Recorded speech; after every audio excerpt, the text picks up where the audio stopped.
Let's go. Woo. Oh, I got dizzy that time. You're gonna need a new introduction, sir. That thing is not helping you out very much, sir. I mean, if it's keeping your blood temperature rising, cool. Yeah. You know what I mean? Because that you might need that. Because as you get up there in age, blood flow becomes more and more difficult to start pushing through for your body and stuff to take care of yourself. So that is true. Because every time when me and the wife, I do get a little lightheaded because so much blood flow is going elsewhere. So maybe I need to think about some ginkgo. I need some. Yeah, you need more blood flowing to your brain where you can think. Yeah, that's what you need. Yeah, to be able to think. Oh, my bad. Yeah, it's kind of late at night. You know what I'm saying? It's kind of late at night. I'm so done with this spring, fall, winter weather, man. I'm so done. How the unk say? Because best take breaks and he gets it in. Best take breaks. You need that. Listen, you need to stop living on your past glory of one successful show, right? And going forward, you need to be able to have a little bit more success, sir, because we've been noticing a little bit of struggle that's been going on. Hey, Jasmine, we've been seeing a little bit about this struggle going on, all right? Oh, man, but today I had a lovely day today. I felt so good. I felt great. Man, it was just an awesome day. From the beginning, I woke up feeling great. Sun was shining. It wasn't too cold outside. The baby girl went to do a new video in New York City, and she was doing her things, and she's doing her editing right now, and she just being great. She was singing last night. We had an awesome time. Me and the baby girl did karaoke last night. We didn't come up with the W. However, it was a lot of fun. They cheated. And I enjoyed it. They cheated. The baby girl didn't win. They cheated. I know they cheated. I already know they did. Look, but listen, I ain't gonna lie. I got up early, probably like around 4:35 my time. But I had dozed, bro. It's crazy, right? I had went to sleep in like intervals, like 5 different times. I woke up and then I shut back down. And I was dreaming every single time. So I went back to the dream, right? And in this dream, I don't know why me and James Harden is going at it. Right. But it's crazy. We both younger and we both balling, right? And we balling. And my squad is killing it. His squad is doing well. So they turned us against each other. So like high school mean mugging and stuff like that. So you know what I mean? He mean mugging me. I'm mean mugging him. Like, what you trying to do? I'm gonna see you on the court. That sounds like a fun ass dream. I was going ham. Man, I dream a lot, so I ain't gonna lie. A lot of people that aren't fortunate enough to dream, but when I go in my dreams, it's very visual. It feels very real, and I can go back and forth. So like if I wake up, I can actually go back to that same dream, and also I can be awake and still dream. So as long as like I can hear like you talking to me, but as long as I don't respond to you, I can maintain like the visuals and dreams in my head too. It doesn't help me in real life make any money by having that skill, but you just didn't figure out how to hone in on that skill. But that's a dope, strange. I have horrible memory though. That's why it's hilarious. Like my memory is horrible, but my brain just works really well for little stuff like that. I don't get it. Oh shit! That is very interesting. That is the first time I ever heard somebody sleep, wake up, go back. You know what? Let me go back and finish this dream. Yeah. I don't know how I can do that. I've always been like that. I have no clue. That's pretty dope. That sounds like fun though. Long as you could have decent dreams, especially the fact that you could even remember your dreams. Most people don't remember their dreams. They wake up and they forget it. There's a way you can remember it. You have to engage with what you went through. You have to talk about it. Like you have to talk it out or either write it down. That way it restores in your mind. So if you wake up and you be like, oh, that was a crazy dream. You talk about it. Talk to your wife if you talk to her and you let her know, then you're going to re-register. A lot of people just dream, but they don't say it out loud, so they don't register the process. So I just talk about mine. I'm like, man, that's crazy. James Harden thought he could beat me. Like I kind of say stuff like that so that I can recall enough so I can pass the dream along. So that's just how I am. We with dreams, and most of the time, my wife, she's the one that's dreaming, and then she'll wake up and she'll just be mad at me because she had a dream that I was with some redhead chick or something like that. Do you sleep with a nightlight on? No, completely dark. There's no TV, none of that. Yeah, I like being in complete darkness too. Yeah, I'm in complete darkness. That's the way I'm going to get any kind of rest. They got to be. I'm pitch black. Pitch black in that joint, and I see with the thing on my eyes and everything. Oh no, I ain't that old yet. So are you sleeping on your back or you sleep on your side? Like what? Most of the time I gotta sleep on my side because the youngest one, she always sneak her way into the room and she always have her foot in my back, so she always finds a way. And she know you already got back spasms and all that? Yeah, and she loves it. And it is so weird with this little one too. Like she'll come in there, right? And like if my wife is not there, like say if it's like 4 a.m. and she's downstairs in the gym, right? She will come there, she'll hug on me, Daddy, how you can I do? And then as soon as my wife come upstairs, she's like, get off me. I don't like you, Daddy. I'm like, what the fuck is that? Yeah, she don't know you like that. Yeah, she off the chain. Yeah, she don't know you like that. I don't blame her. Yeah, I don't blame her at all. Anyway, welcome to the show, guys. We are season 1, episode 17. Welcome to the show. We thank y'all for tuning in. We just getting here. Sharon comes from you on the East Coast, representing the East side of things. Y'all know I represent the West side of things. So that way we touch on the most important coast. So if you're somewhere in any other place, we don't know you like that. Yeah, we don't know you like that. No, I'm just kidding. It's all love. All right, Sharon, let's get into it. I gave you a couple days off so you can be well rested, so you can be prepared for the beating of a lifetime, okay? Show after show. Oh, you feel well rested. Like you just losses. Well, you're about to lose just like how James Harden beat you up in your own dream. So we never got to the game. Like we never played one of the like he was just balling on where he was at, and I was balling where I was at, and everybody was talking about us. And so like, I seen him in a parking lot, and he seen me in the parking lot. We walk up, we dap each other up, like, yeah, I see you. So it was like one of those. It was like one of those. Because I woke up and I had to go to work, I would like to just quit and just not work no more, but I don't know if that's like financially smart. So I was like, nah, I'm gonna just keep grinding. Well, hopefully if people start sharing and liking the stream, maybe we can. Yeah, that would help. Yeah, that would help. Yeah. Bad. Like, oh, yep, $10 a day makes me happy. Every time somebody mutes you, one time per show, mute, and make me satisfied for doing the show. All right, so let's get into it, okay? Last night, the Green Bay Packers took on the Detroit Lions, okay, in what was considered somewhat like a nail biter, okay? It was a heck of a game. Yeah. Back and forth, highly competitive. I was impressed by both teams. Some of the things you spoke about kind of came to fruition, but obviously the outcome was in my prediction as I picked the Lions to win and you picked the Packers to win because you're not you're not as sold on Jared Goff yourself. Okay. After watching the game go back and forth, plays here and plays this, what is your takeaway there?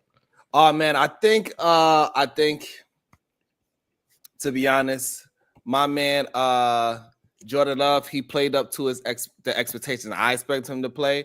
I think Detroit did a good job at making sure Mr. Love didn't get back on the field.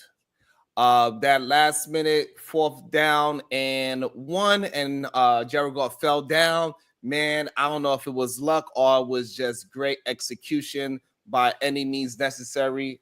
Either way, they kept the young man off the field because he was hot. Oh my goodness! And Jared Goff, he threw an interception just like I knew it. And they got the turnovers, but the Green Bay, they just couldn't get it done on the defensive side at the end of the game, and it was a critical loss for them. And I really enjoyed the way how Love played. I really enjoyed the play call. I think both coaches did very well. And it just really came down to the wire, man. And I think the Green Bay, they gonna be very special next year. They could keep this flow going. Clearly, they might cause some noise if they figure out in the next few 5 games. But Detroit Lions looked a little solid last night. I think they really showed test that they have a plan. And they running back is not, but that boy St. Patrick, he did very well. He exposed Green Bay last night. And as long as they could keep on doing that, then I'm gonna have to change my pick and actually call them real contenders if they continue to play like that, because they was able to have a legit shootout. And I think it was legit last night. So even though I was hating on them on Wednesday, I'm gonna have to concede to say, hey, they was able to pull out a tough game. Jared Goff, he did enough, even though I still don't believe in Jared, and I think that's why Detroit will not win the Super Bowl. However, with that coach, with the gumption to call that 4th down, because that was game over if they didn't make that. And that would have been looked at as a bad coaching decision. Shout out to him for having the cojones to actually do it. So I think Jordan Love is great. He's going to be, you put me on to him. You told me that he was spectacular. I think he showed that last night, and I'm going to be watching him a lot tighter. I think those young people are great. I think Jacobs did really well, the running back. He did very well for Green Bay. Yeah, very well. He scored 3 touchdowns. They executed well. It's just that they ran out of time, to be honest, and Detroit just did a better thing at time management. And we got somebody for the hot seat. Welcome to the show, Bobby Blanco. Good day. So my takeaways are a little bit different than yours. So yeah, so I didn't, even though the score was close, I thought Detroit was the much more dominant team. If you look across the board, right? I pulled it up. I was watching the game. If you look at total yards, I mean, the Lions 391 to 298. So the Lions kept Green Bay under 300 yards, right? Which is really good. Less than 100 yards rushing, while they were over 100 yards rushing. Now, they have an edge in yards per play, so I think they had about 6.5 yards per play. Detroit was about 5 yards per play. But if you look at the first downs, it's not even close. Detroit had 27 first downs. Green Bay had 17. If you look at the efficiency on third down, Lions converted 7 of 15 on third down. Green Bay was 1 of 5. 1 of 5 on third down efficiency. If you just think about it, that's how many more punts that you're going to have compared to the other team. Or maybe you took a field goal and you know the drive ended because you didn't execute, right? So if you even just look at it that way, fourth down, obviously, what's the Lions coach name again? I don't know that man's name. Exactly, Dan Campbell. Okay, if you looked at his fourth down efficiency, he was 4 out of 5. Now, he does owe some respect to Nick Sirianni over in Philadelphia because he is Mr. Fourth Down. He is Mr. Challenge people. He is Mr. Change the Game. He's been pushing these limits of going for a first down more than anybody in the NFL. Okay. He started this. So now, Dan, it's cool. Your team is cooking. They've fallen up with you. I respect it. But he went 4 for 5 on fourth down. If you look at the total plays, because you spoke to this as far as time of possession. Yeah. 76 plays by Detroit to Green Bay's 45 plays. Yeah. All right. Penalty yards was pretty much equal, right? They both, I think Green Bay had 50 or 60, and then Lions had like 50 or 60. So about the same. Turnovers were equal. 1 fumble lost by Green Bay. The receiver, he fumbled. And then the interception, and that horrible interception that was thrown by Jared Goff. It was just a bad, horrible. Horrible. It looked like he was a rookie with a play like that. He didn't even. It was not a great interception. That was It wasn't. The running backs, they did their thing as far as how they kept the game moving as far as for the Lions. And I do think that Josh Jacobs, he did the best he could do. He had less than 4 yards of carry, so he was not dominant in any way. But he did finish off drives, and he put the ball in the end zone. So that was good. But when I really look at the game, I look all the metrics, the impact, really Detroit really dominated the majority of the game outside of just focusing on the scoreboard. If you look at defense-wise, offensive-wise, they threw more yards, they ran more yards. Now, obviously, they dominated time of possession, but you kind of do that if you're getting more yards and you're converting third downs, while Green Bay didn't. I actually thought Jordan Love did not play very well. I actually thought Jordan Love did not play that well. He was 12 for 20 for 206 yards and a touchdown. And what that tells me is he wasn't aggressive. He wasn't for it to be a 30-point game and you throw the ball 20 times or less, that's not a lot. For 30 points to be on the scoreboard and you not and your team lose, you typically throw the ball more. I thought he took care of the ball. I thought he went into it and said, I'm not going to be the reason we lose this game, but he definitely wasn't the reason that they won. And I think that because he didn't play his 3 touchdowns, maybe 2 interception style game, but things like that, I think it really hurt his team in the end. The Lions definitely they came to party that night and they came out with the W. So my question to you, Mr. Bracy, is do you believe this victory over the Packers solidifies the Lions and them being a true contender? Is this the victory over one of these really, really good teams that they needed, or you feel the same way you felt going into the game? I'm not 100%. I can't say they're not contenders at this point, right? It's just the scheduling and the record is not allowing me to say it, right? I just can't say it with real extreme confidence. However, what I'm saying, it didn't necessarily push me to the actual needle of contender, and it pushed me towards the needle as they are moving up in my ranking, without a doubt. I still have Kansas City, Philadelphia, Buffalo, and then Detroit. That's how I'm looking at it. If I was going to pick teams, that's how I look at it. Is those 2 from the AFC and those 2 from the NFC and Detroit is the bottom pick for me. And so, yes, they did prove that they could win tough, close games. And Jared Goff is able to do enough to manage the game. And so with that being said, with the coaching, he's clearly shown that he is a great time management game and he's willing to take those risks, which was very risky and awesome at the same time. And damn, at the end of the game, if he didn't get that goddamn offensive pass interference, game would have been over. That was a big rookie mistake. That's another thing that I remember that was very key in the game. If that rookie receiver how you don't understand, this is something that you taught, that when you're doing that cross route, you're supposed to flash in front of him to slow him down, but you can't touch him. You cannot touch him at all. You're supposed to flash from him, slow him down. It's supposed to be a fake pick. Oh man, but regardless of that, it happened. So therefore, they didn't get this. They had to get the field goal, right? But if he would have got that, it would have been a different game, and then they would have had to go for it in a different way, like that first down when it mattered. They would have had to go in the end zone instead of just running the timeout to get that field goal. It changes the whole dynamic. So that's where Green Bay executes and mess up, but that's not on the coach, and that was on a rookie receiver. So yes, I'm leaning towards more of them being contenders. They're in my 4th spot for being contenders, and they knocked out pretty much my Pittsburgh Steelers of my top 4 teams that I like. Damn it. All right, let's get Papi Blanco in here, TV, because I think he called the game. Papi Blanco, what did you see with the game last night? It was an entertaining game, especially in the second half. Dan Campbell, he's a good coach. He is he's like a daredevil. Yes. You know what I mean? I like him.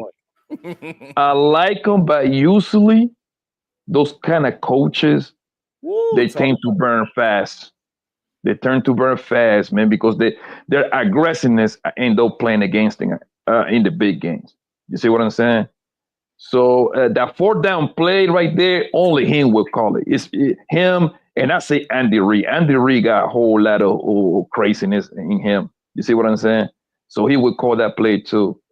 The Lions is a contender in the NFC. They are 12-1, right? If I'm not mistaken. 12-1. 12-1. Yeah, their record is beautiful. 12-1. So the last 4 games, the next 4 games, they got a bunch of East Division game. They're gonna have the Chicago Bears in there, probably the Vikings. They're gonna be in there probably. I think the next tough game would be against the Bills. I think the next tough game. I think they got Tampa Bay and the Bills is the only 2 possible losses, I guess you could say. The Bills, I know for sure they got the Bills next week, right? So that's going to pretty much seal the deal. Who's going to be the MVP? Because it's a 3-headed monster race between Jared Goff, Josh Allen, and Barkley. You know what I mean? So Green Bay, they good, but I think Jordan Love, I like that. He went to Utah, right, Aaron? He went to Utah? I believe that's where we come from, right? Utah University, I believe. I'm not sure what. I could have swear he can throw that ball. He's good. I think he's like 2 more years away from being great. I think Jared Goff went to Cal. No, I'm talking about Jordan Love. I know Jared Goff went to Cal. Yeah, I think he went to Utah. Okay, yes. One thing about Jordan Love, he can throw the ball since the Utah days. All right. I think he need to polish a little bit more. He got a cam for an arm. He can throw that ball. To remind you, he also got 2 great wide receivers, though. He got a great receiver. Great. I like him. Those 3, the top 3 guys, they're pretty good. No, not last night. Don't hate. Yeah, they was good last night. Yes, you talk about for the Packers? Yes. Yeah, for the Packers. No. I'm talking about overall. I wasn't talking about specifically. Okay. Overall, it's a very good, solid wide receiver, 3 wide receiver core right there, right? Jordan Love is going to be good. He got the potential to be great in the next 2 years. You know what I mean? So, Jared Goff, bro, one thing about he going to throw you a ball or 2 every game. So you just got to be able to catch it. He's going to throw. He's going to do one crazy throw. Because you got to understand, though, a lot of people forget he actually took the Rams to the Super Bowl. A lot of people forget that. We ain't forget. We saw what we saw. What was the score of that Super Bowl? It was super low. It was against. It wasn't no super low. They had super low points. Yeah.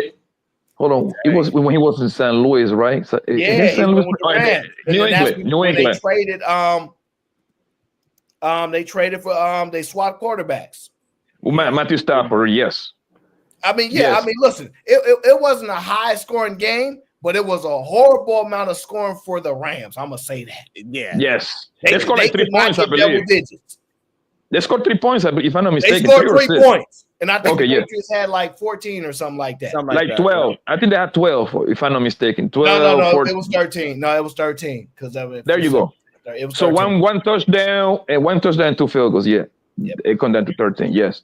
And Tom Brady played horrible in that Super Bowl too. So everybody stunk it up, but they stunk it up enough to win the championship. So yes. So Jared Goff, actually, he's been there, done that. Detroit, they just happen to be in a messed up city. You know what I mean? It's bad luck going over there. So the Detroit Lions is like a black cat that live at the Ford Stadium. I think that's the name of the stadium. Yes, Ford Stadium. So it remain usually those kind of teams that never won anything. They usually shoot themselves in the foot. You know what I mean? But it's in the NFC. It's going to be between the Lions. Eagles. Man, forget all that. Did the Lions do enough to make them be your favorite to come out the NFC? Was that game what you were looking for to be convinced? Between them two, it pains me to say this, man. I got the Eagles beating them. Well, you said what? I can't hear you. I will have the Eagles beating them. Oh, yeah. I see. Yeah. As of right now. As of right now, you know what I mean? Like if it is the NFC Championship game, it would be the number 1 seed. I think they got the number 1 seed on lockdown, Aaron. See, I think they got it. Hey, listen, my only problem with Detroit passing 41 times, it shows to me that when you guys start playing with the elite defenses in the playoffs, I don't believe you can get off passing that much, especially those deep balls like that. I don't think it's going to work out that way, in my opinion. I don't think Jared Goff is really that guy to be throwing 41 passes in the playoffs, clearly, because he already got picked off in this game. And this is a weak passing defense. They are a very weak passing. They gave up one of the most touchdowns this season through the air. So the fact that they kept it that close, I hear you, but the truth of the matter, when you dive deeper into their actual, besides just the stats, they are the number one third down team. Meaning, when it comes third down, they are number one in the NFL. They get off the field. That is the most pivotal play of the game for every team is third down. Because most people are not going. They're number one in the league for that. Even if they give up yards, when they get to that third down, it's time for you to convert. They do not allow you to convert. They get their team off the field. So I have to give them credit for that. They kept the Packers under 300 yards. That's saying a lot. Because Jordan Love had 200 himself, and the rush yards was not over 100. And then you have to take in understanding that the sacks lower the yards. So the pass yards that they show you is not subtractive of the stat after you get a sack or something like that. But anyway, it's not worth getting hung up on. Papi Blanco says he believed that the Lions are going to run the table as far as locking the number one seed in the NFC. They are one game ahead of the Philadelphia Eagles. One game ahead of them, right?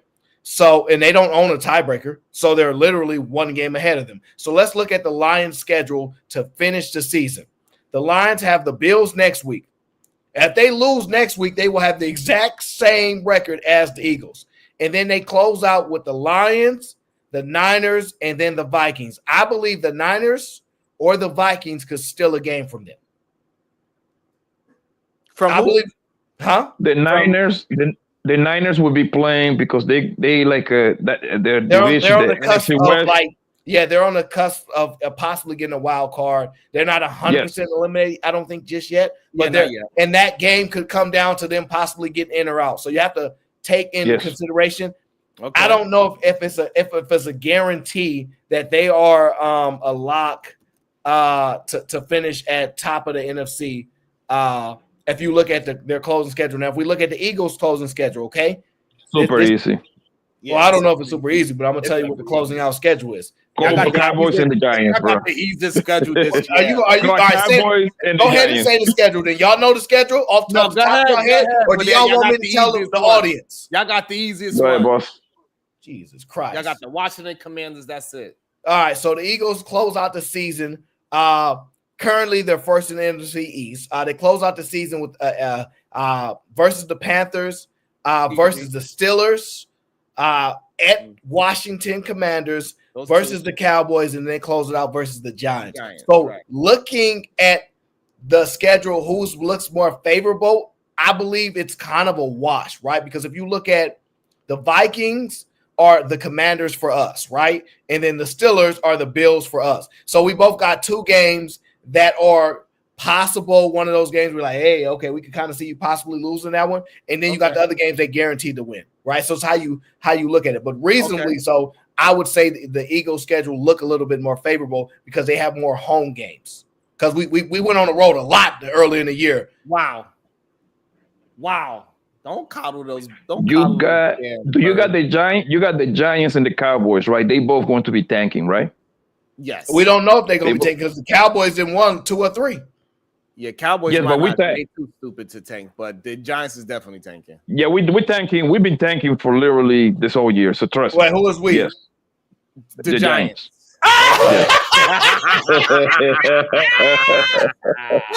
My bad, Bobby. You might feel bad. You know, I wish you all the Cam Ward stakes you can get. Okay, hope y'all win them stakes. So yeah, when you look at it like that, we'll see how they end up closing the game out. I'll say this: I believe games like this, when it's 31-34, it comes down to coaching and it comes down to pivotal plays. And I think Dan showed that he believes in his team more. He's willing to roll the dice because maybe he felt like he didn't roll the dice enough last year against the 49ers, either or. But he made the right tweaks at the right moment. He has his team flying on all cylinders, playing up to their abilities. They're not playing down.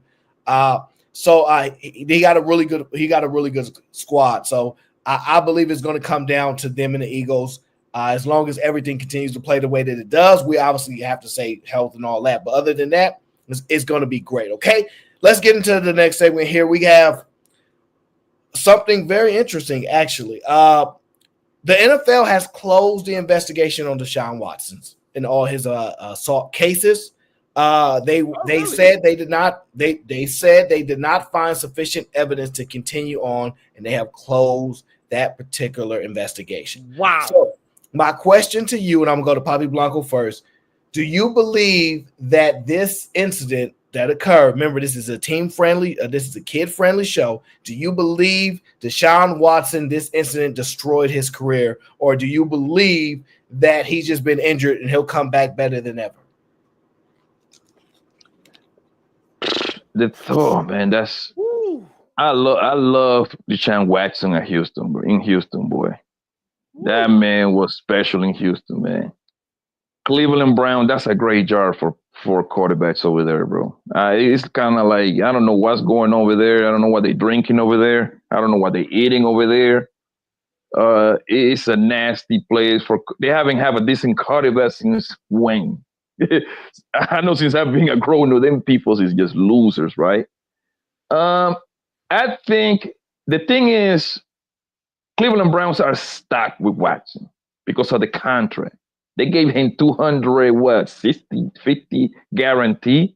So that making literally untradeable, even though that's not really the 100% true. But the way that he playing to trade him for that contract, good luck getting a trade partner. You see what I'm saying? Releasing him, that's sad. That thing would be in cap hell for the next, 5 years maybe? Something like that. And I'm talking about that's going to be super hard against their cap.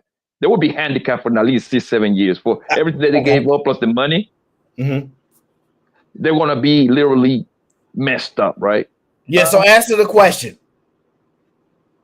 The question is, go ahead, repeat it one more time, sir. Do you believe that this incident destroyed his career, or do you believe it's possible that he can make a comeback? I think this whole situation destroyed that man's career.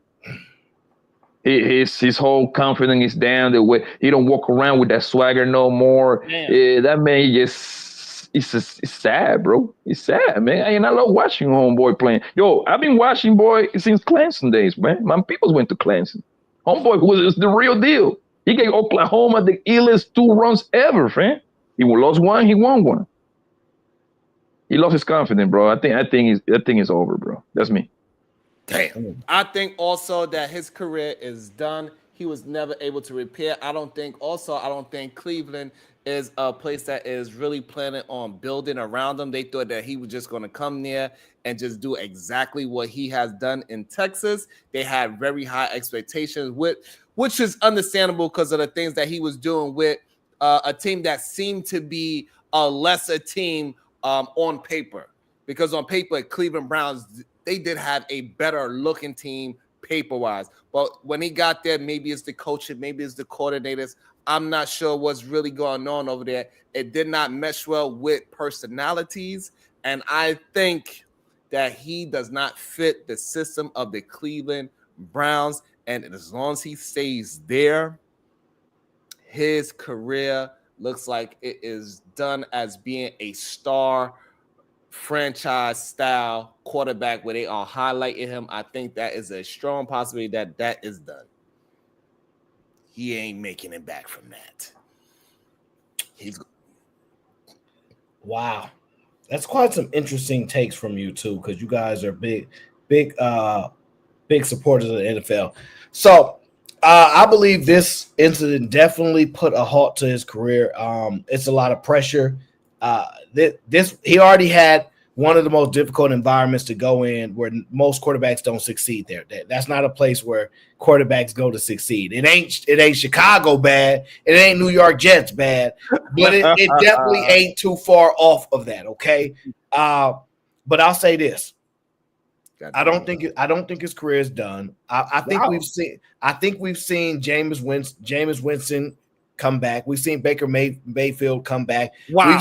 We've seen people be able to resurrect their career and still do something really well. If you look at what Geno Smith is doing with the Seahawks, right? I'm not saying he's going to be an MVP. He never was, but he was playing at a high level, at least a Pro Bowl. I believe he can possibly get back to a Pro Bowl level. I believe what he needs to do, he needs to go to the Minnesota Vikings. The Minnesota Vikings is quarterback heaven. They are the place you go to rejuvenate your career as a quarterback and get back on the winning track. They have a proven track record year after year after year of producing quality quarterbacks that have done really interesting at other places, come to Minnesota, and they do really, really well. Just check the history. That's where he needs to go to resurrect his career. I don't think there's anywhere else that can actually support him the way he needs. The culture there is what he needs. Minnesota Vikings, where Deshaun Watson needs to be headed in order to resurrect his career. When the last time they had a black quarterback? What are you talking about? What's the relevance in the statement of that? And they've had a black quarterback because they had Winston State. No, they had who's the running quarterback that had to sit down every time somebody get healthy? RG3? No, hell no, RG3. No, they had he messed up his knee. I know what you're talking about. I just cannot remember his name. I can't remember his name right now. Oh my god. Yeah, he was actually trending up. God damn it, man. What happened with he became like a professional backup. Yeah, he became a professional backup. Oh, what was Tyrod his Taylor. name? Because he's a professional. Tyrod Taylor, there it is. Yeah. Taylor, yeah. Yep, him. You asked about a black quarterback. You know what place it would be the perfect place? And when I say his career is over, Aaron, let me make this clear, right? I'm talking about more like the days of he being a superstar. That's what I'm talking about. That's over. The days of him being a star Blancos is over as well. He possibly might be a Jameis Winston, possibly. And that was a terrible take right there, Aaron, because when you compare that man to like Jameis Winston and what's the other guy that's with Tampa Bay right now? He was the number one pick. Shit, I forget his name. We just said it. The quarterback. He for the Tampa Bay. He said the name anyway. Jameis Winston was. And those two guys were number one picks, right? Yeah. If I'm not mistaken, at least, right? Yes. That means they're supposed to, right? And then they both of them got demoted, and then now they're resurrecting their career. However, they are like a middle of the pack kind of quarterbacks. You see what I'm saying? I'm gonna tell you a place that I would like for him, Aaron, in Toronto. Los Angeles Rams, my baby. The way that man designed offense, it would be tailor made for him. Because I think Stanford is like. And another more year. Most likely, you're gonna call it a quit after this year, next year. He about to be done. Well, they've been protecting him pretty decent this year. So, but that is before this year, everybody thought he was going to be done. So that is a interesting take for sure. They say that he's going to take Matthew's spot though. Woo, Matthew retiring. You can just see it. That would be an interesting spot for him. It's a little bit better coaching staff there. He has we have to make a correction. A couple things. Obviously, it was Utah State. We say Utah, but it's really Utah State. Somebody in the audience want to correct that. It's Utah State. We knew that, but we just didn't say the state part right. And it's not Tyrod Taylor. That wasn't the name. I was like, I don't think that's the name. It's actually it was somebody else. Yeah, because he asked for the black quarterback. It's Teddy Bridgewater. There you Teddy go. Bridgewater was who I was thinking about. Louisville. Stop. Listen. You asked for a black quarterback on the Vikings. Deshaun Watson is not going to do well in Minnesota with all those beautiful pale-skinned women. He's going to get right back in the same situation. They're going to be investigating his ass again. He don't need. He do not have no business doing it. No business. He is not going to thrive very well. Minnesota is kind of popping and ain't nothing else to do. Even though I'm surprised he's doing pretty well in Cleveland as a keeping out of the spotlight. And maybe he do need certain type of people rubbing him up so he could perform properly, because there's something going on with him mentally over in Cleveland. I don't think it's a talent thing. I think it's a mental thing. And I think his confidence is done. And I don't think he's with the right coach. And I don't see it being Minnesota being the right place. I actually like what Papi Blanco said, that LA would be a better fit for him because the organization seems like they are fit for that type of controversial football player. He's still wrong. Papi Blanco is always wrong if he tries to go against what I say. So Minnesota is the only proven place where every single quarterback that you put in that system, if they had a bad play somewhere else and they came there, they played really well there. You can't find a quarterback that really didn't in the last 10, 15 years, basically. So that is the exact place he needs to be. To put him in Hollywood is why Papi Blanco is not a sports agent. Like he's out of his mind. He don't know what he's talking about. You want to put that man in the tabloids, in the thick of things out there in LA? You out your mind. You're wrong. That man learned from his mistakes, bro. He is good to go. I'm talking about purely on having a quarterback whisper, and Matt Bay is that. Okay, clearly. He is that. Yes, he's a pretty good coach. He's Matthew Stafford first year. Touchdown. Yes. Let's go. You got on also, Sharon. Don't forget, he took Jared Goff all the way to the Super Bowl. Way there. So homeboy knows what he's doing. So Aaron, you're wrong, son. Thank you. Definitely not. Definitely not. It's just because he's a Philadelphia. So let me get this right, Aaron. A proven coach that has taken two different quarterbacks in, I want to say, when a 5-year span to the Super Bowl, won one, lost one, right? Yep. Wouldn't that qualify as a proven quarterback coach? That would no, because the first quarterback in the Super Bowl was horrible, but no, that doesn't qualify as a good quarterback coach. That qualifies him as an elite coach in general. He may be great at coaching defense. He may be great at calling plays. Perfectly fine. We're talking about taking a personality. He's taking, I don't want to say Milk does, but he's taking some Blaine type of personalities, right? You're talking about, I'm going to just say, I don't want to sound crazy. You talk about Matt Stafford and Jared Goff and transitioning that to this type of quarterback. Culturally, it ain't the same. They don't even connect the same culturally. So I could argue he has improved. He could connect culturally with a quarterback that come from a different culture than those, and those two fit more of his culture. Let's just be honest. So no, I don't believe they can do it. So I would pick Minnesota with a proven white quarterback, black quarterback, small quarterback, tall quarterback. Come on to Minnesota and we're going to get you right. Look it up.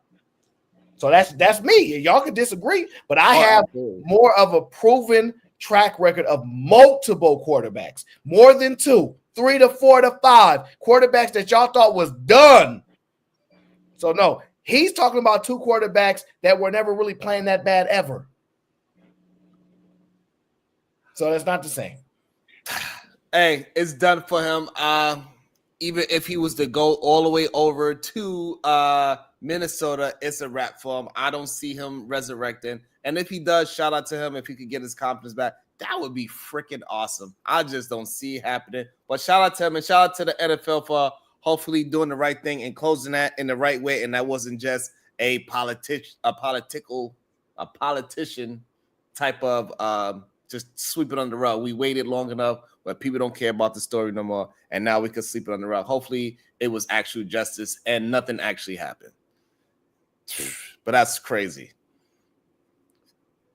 All right.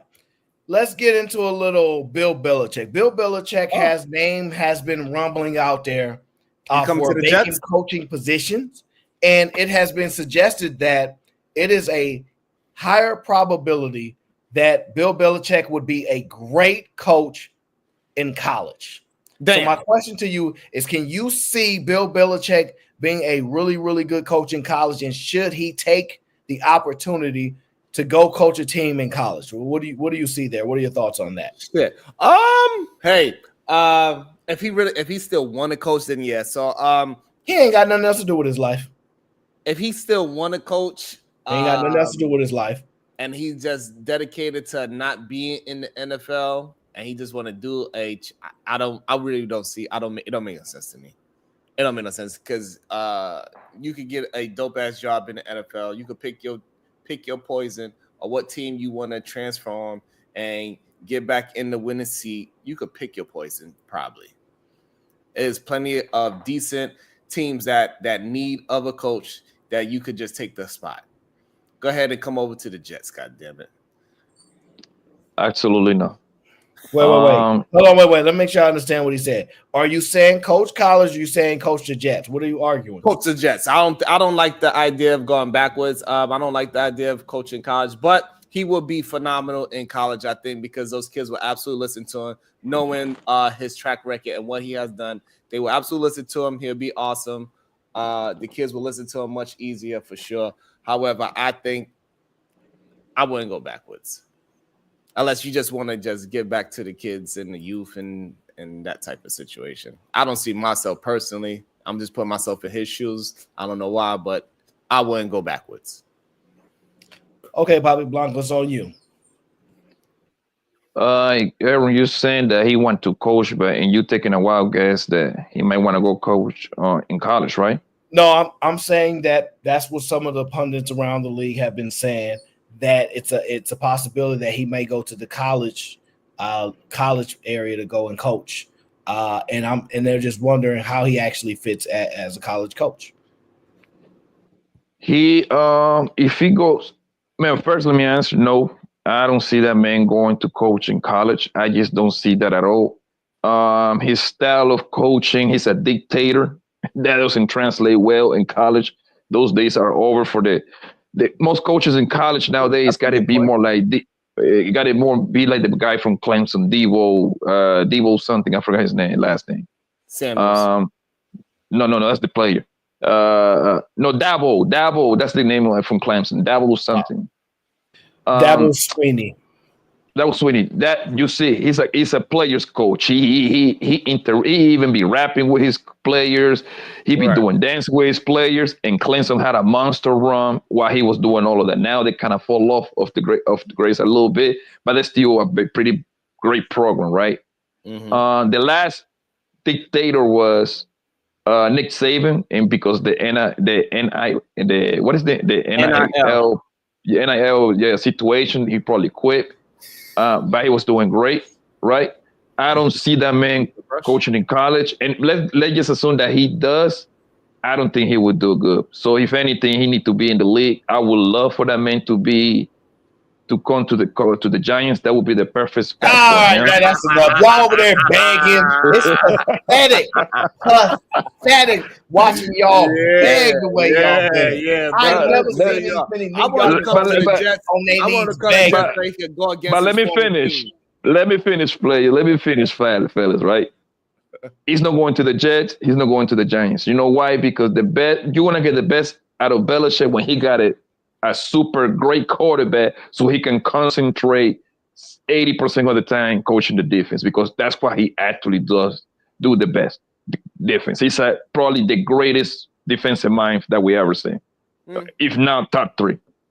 You know what? I should have really thought about it. That's a great point. We don't want to hear your take no more. We heard your take. We're moving on from your take, okay? I think Poppy Blanco was a little bit more on the nail on this take. Yeah, I agree. I believe Bill Belichick definitely is not a player's coach. I don't believe he can coach young men. I don't believe he's prepared to deal with how they interact with the NIL, them not doing what he say, when he said, and how to say it, how to punish them. Because, see, you can't really replace those players in college the way you can probably deal with them in the pros where you can dock their pay. So I don't see the dynamic of fit for him. But you guys also got to understand he is very, very close with Nick Saban. They are really good friends. They have similar coaching skills. If you look at Alabama, they were a dominant defense. Very rarely was the offense something to sneeze about. That doesn't mean the offense didn't do well, but it hinged on their defense. Same thing with Bill Belichick. He's a defensive-minded coach, and that's just how it works. They have similar personalities. So I don't think he would do well at all unless he were to go to a very small school and not a huge school where the spotlight would be on him like that. And so I think it would be a horrible idea to let him go to college. That's never been the type of players he wanted to develop and coach. Okay, he's not even really a good developing coach if you really think about it. So yeah, Pop Blanco's on the money there. Horrible idea. He should stick to the NFL, and if he wants to go to an opportunity that's good, he should go to Chicago. And he should go to Chicago where he has a nice young quarterback that is prepared to play, that is one of the greatest prospects ever, but a place that's known to have defense there. Known that they're going to put some defense on that roster one way or another. I think Chicago is the place that he should want to go. The place where, hey, that'd be a nice spot as well. And he liked the cold any goddamn way. So I do like that. I do like that pick as well. I do like the Giants a little bit better than Chicago pick. But I'll be satisfied with the Jets. So what about if let's assume this. What about the Bills go to the playoff, lose in the first round, and they call Bill Belichick to replace I forgot the homeboy name that coaching the Bills. They are pretty much they got a super established quarterback, Josh Allen, so he wouldn't have to worry about the offense too much, right? And he will coach the defense. I think because that's what I'm saying. Like Bill Belichick will do the best. You're gonna get the best out of him if you got a super established quarterback. And we can all agree that Josh Allen is that guy, right? So by him getting in there, and there would be literally Super Bowl contenders immediately if he's stepping in there. Damn. That'll be interesting as well. That's an interesting spot for him as well. Damn, you don't like it at all. I don't have a huge problem with it. I mean, I still think the Bears make the most sense because he's talking about firing the Bills coach. That ain't gonna happen. Like even if they lose, they're gonna lose to somebody that's really good, most likely. And even if they did, they probably not gonna fire him. So like that is so hypothetically off. It's such a New York Giants fan thing to do. So absolutely not. Chicago is the destination. All right, Aaron, you in front of the computer right now, boss, right? I want you to go do your Googles and see how long that man has been there. If that man lose in the first, if that man don't make it to the AFC Championship game at the bare minimum, he getting fired, bro. I'm willing to bet you for a little friendly bet, $10, $20. I don't know. I'm willing to bet that, bro. I'm sure that's going to happen, bro. If that man doesn't make it to the AFC Championship game. Even if I agree with that, it's so hypothetical, it's beyond us. Like we spectating like a loss in the first round. Like, all right, so didn't they win in the first round and we got to move on from this thought? Like the Chicago Bears is clearly the most open opportunity right now. Yes, but I don't think Bill Belichick wants to quote unquote be a builder of the thing like that. I think his best is when. What do you think coaching is? Building, but building, right? Right. However, this man, Bill Belichick, he's one of the greatest coach ever, right? He wants to get in the best seat. Him in Chicago don't miss well, bro. He has to develop Williams, right? You have to develop him. Right now, the jury's out for him. We don't know if he can play because now we're judging quarterbacks too soon. So even though his rookie year, they already were talking about sitting this man down. You see what I'm saying? Even though that the whole thing is trash. His offensive line is trash. He always running for his life. To remind you, it's a running quarterback. So half of the time, he's going to run into sacks himself. So that's a terrible combination. He's a rookie and he's a running quarterback pretty much, right? I don't think Bill Belichick will love to go to Chicago. That's not like I think the Bills would be a better for me. It would be a bit better pick for him. I mean, if both coach vacancies are open, I would definitely pick the Bills. It's definitely a better quarterback. We both would agree to that, but that's not going to happen. Like you just created the wildest scenario. Like the Giants have a better chance of getting him. Right, then he got a connection with the Giants, the Jets. I mean, you're talking about people that have open vacancies and speculating that a playoff team with a Pro Bowl, all-pro quarterback, a decent defense is going to open up available for him. Now, if you want me to write a scenario, I'll write one for you. Man, look, the best case for Bill Belichick is Andy Reid to retire, and then they need somebody to come in the middle of the playoffs, and they go get Bill Belichick. You telling me that if Andy Reid retired in the middle of the playoff, that Bill Belichick ain't gonna want to take over that team?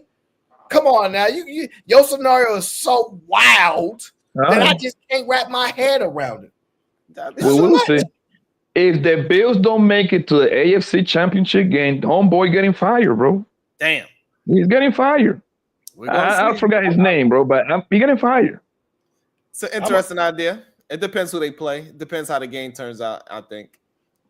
I'm gonna hold you. I'm gonna hold you to that one, man. I'm gonna be paying attention. Me too. I'm gonna remember that one. I'm gonna be honest. We don't know what the schedule is, but I don't really have them getting the AFC Championship. If they get a bad schedule, and depending on how they play out, they might get knocked off in the first round or second and not make the championship. So I can see that happening. So we're gonna see. What? Yeah, I mean, you got to wait to see what the playoff how it looks. So we don't know what's gonna happen, but I mean, like I said, we can all write magical. I really don't see too many teams in the AFC that can really knock them off, though. To be honest, yeah, they've been getting knocked off every year. So we got plenty of teams that can knock them off. Just go to the teams that's been knocking them off every year. That's all you got to do. All right, let's move on. I don't know if you guys like odds, money, and luck and opportunity. Okay, but a man betted $3.1 million on a Philadelphia Eagles win this weekend. Okay, I think that bet is going to net him somewhere around 400 or 700,000. I don't remember the exact numbers on a $3.1 million bet because the Eagles are heavily favored to beat the Carolina Panthers, led by rookie quarterback. And so my question to you is, what an opportunity like this and what a bet so large, do you believe that this game against Carolina could be one of those trap games for the Eagles where they look coasting too much and they're like, man, you overlooking a team and cost this man his $3.1 million. Do you believe, can you see a situation where this turns out to be a trap game for the Philadelphia Eagles and you can see an opportunity for them to lose to the Carolina Panthers? Absolutely. I'm putting all my money on the Carolina Panthers after hearing that. They are going down. Somebody called and said, hey, don't worry about nothing. We got 3. We're going to split this 3.1. This man is crazy as hell. He put 3.1 just to win 300,000. He is insane. It's not even a regular flip. We getting this man for all that bread. Philadelphia Eagles is going to lose this weekend because there ain't no way Vegas ain't made some phone calls. Now, if some fluke things happen, then cool. But goddamn, I'm putting some money on the Carolina Panthers because your Eagles ain't flying. They going to stay grounded. Yep. Best take Bracey. Yeah. Is that a hashtag? Is that a hashtag? Yeah. You should put that shit on Twitter, Best take Bracey, Marco.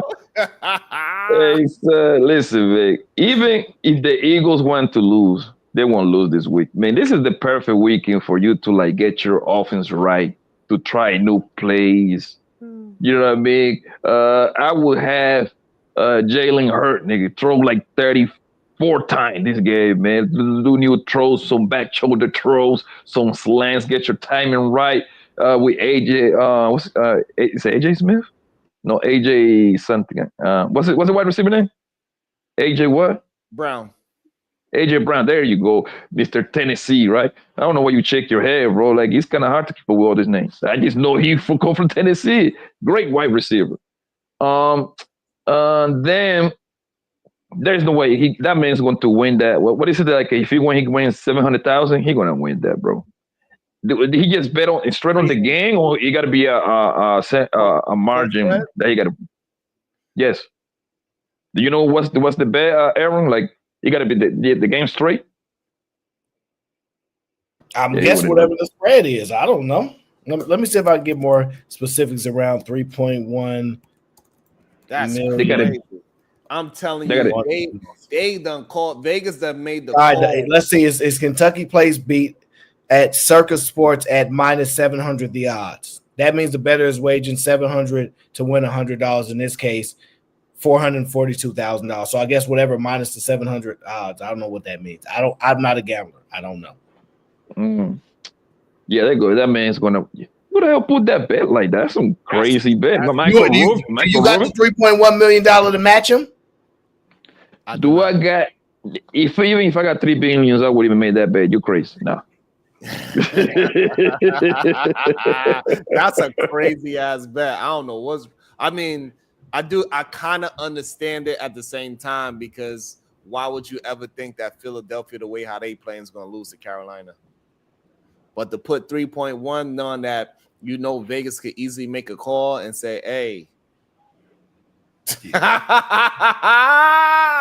what happened?" That's what they do, Aaron. They will look at that thing. They like, man, Blanco got me hitting 10 rebounds. They call him out. Hey, listen, Blanco put too much money on Kevin Love. You got to make sure you only get 8 rebounds today. Sit his ass down. Yeah, the Panthers going to take it ass whip this weekend, bro. The Eagles 28, Panthers 17. Yo, just because of that bet, watch. Jalen Hurts going to throw 2 interceptions. Saquon Barkley's going to fumble all of a sudden. It's going to be wild. It's going to be wild. I'm going Carolina Panthers, 2 interceptions, 1 fumble recovery for a touchdown. Let's go Carolina. You're already 0-1 based upon Thursday and going against the Lions, Mr. 0-1 Bracy flip-flop. All right, so my thoughts on this bet is that it's the most for sure thing you can put your money on, play. Like, if it's one thing you can think about is that chicken and waffles, watermelon, in the Philadelphia Eagles winning on Sunday is what you can put your money on, sir. Like, it's just things that for sure is going to occur. All right, there's not many for sure things in this world, but the Eagles beating down on those Carolina Panthers are dang near guaranteed for him to get his money, because he's looking for a way to grow his money without putting the risk in the markets and things like that. So he going with sports, okay? It's a very, very popular thing, all right? Now, the reason why I'm going to support him on this is because Jalen Hurts is not turning the ball over. Jalen Hurts is not worried about nothing like that. He's going up against the worst defense in the NFL. I believe they are ranked dead last in almost every category in the NFL. And they are absolutely most likely last in rushing. So Saquon Barkley is probably going to have a $110, $120, 2 with a fumble.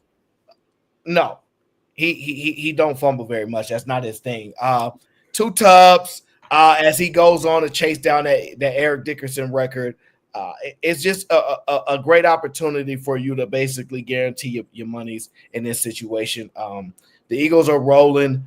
It's just you're going to go with the for sure bet, and you got a rookie QB going up against that defensive line, and oh my God, Jalen Carter! I am telling you, monster. I've been the real deal. A lot of my life, I haven't seen a lot of players just dominate from start to finish like I've seen him. Like I am honestly in awe of how I watch this young man perform. He always in that backfield, always moving you out the way. They don't make him go backwards. They don't make that man go backwards. They run away from him. He's special. Very, very special. Howie did a great job drafting this past season. How he filled in the holes there with those rookie cornerbacks and how he went out got made sure we got the coordinators. It's just remarkable. Jalen Hurts has had the new coordinators for the last 3-4 years. Damn. Like he's had to learn a new offense for like the last 3-4 years. So watching them really gel is just amazing to see. I'm hurt because Brandon Graham is out. He's one of the OGs on the team. But I believe this is a good deal for that young guy. Go ahead and get your money. Get that $3.1 million and get your bread, man, because that you're pretty much about to get your money, brother. That's crazy. That's a crazy bet still, though. Hey, shout out to him.